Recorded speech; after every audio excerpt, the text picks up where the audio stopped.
We've all heard stories of children who vanish without a trace. But what if the myth behind it is far older than anyone realizes? Hidden beneath these stories lies one of the oldest explanations ever recorded. A myth so ancient it predates most of the Old Testament. A myth about a god, or maybe a demon. His name was Moloch. According to early texts from the ancient Middle East, Moloch was a towering idol of burning brass, hollow on the inside, heated until the metal glowed red, its arms outstretched, waiting. The worship and sacrifice to Moloch began in the valley of Hinnom near ancient Jerusalem, a place so cursed it later became known as Gehenna, a word now tied to hell itself. Various ancient writings from the Middle East, not just the Bible, warn about the cult of Moloch. In the book of Leviticus, chapter 18, and again in chapter 20, there's a chilling command.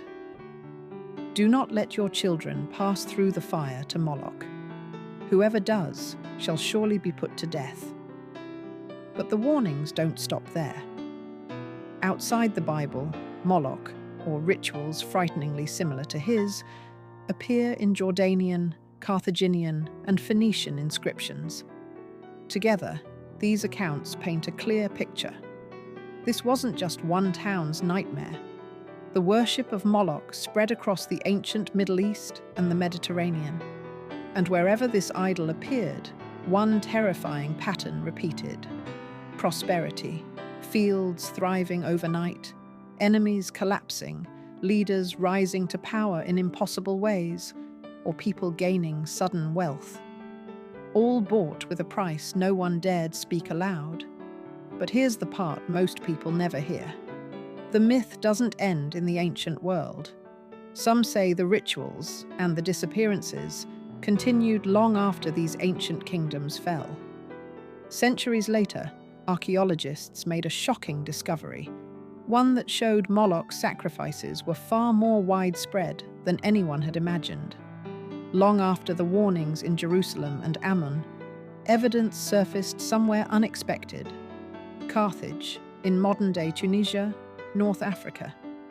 There, archaeologists uncovered a site called the Tophet, a vast field filled with urns containing the cremated remains of infants and young children, thousands of them. Some historians argue these were offerings made to Moloch or a similar Phoenician god. Others insist the Tophet was simply a burial ground. But ancient writings paint a far darker picture.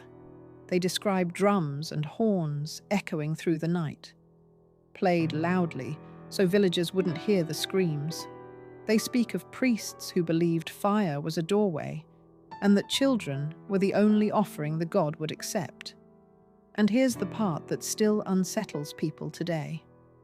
After every season of sacrifice, ancient Carthage prospered, militarily, economically, and politically, often in ways that seemed impossible. And so the belief spread. Those who fed Moloch gained unnatural fortune, and those who refused were swallowed by misfortune. For centuries, myths and folklore have claimed that the followers of Moloch didn't disappear when Carthage fell, or when the ancient tribes scattered into history. They simply went underground, quiet, organized, and patient, building wealth and influence that stretched across generations. Whispers say they moved through the Mediterranean, slipped into Europe and Asia, and eventually embedded themselves in the power structures of the modern world. Royal courts, merchant guilds, political councils, and now tech moguls, bankers, and elite circles that shape global decisions without ever stepping into the light. According to the old stories, they learned to hide in plain sight. The towering idols are gone.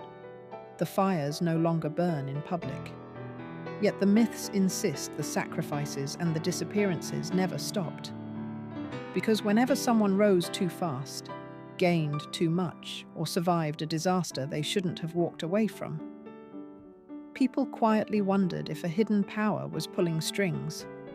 Of course, All of this could be nothing more than ancient fears wrapped in conspiracies. But there's one thing we still can't explain away. Even today, countless children vanish without answers. No suspects, no motive, no trace. So the question keeps returning. Is the myth of Moloch just a story? Or are his worshippers still here, hidden among us, prospering in silence, untouched and unseen? And most haunting question is, where do the missing children go?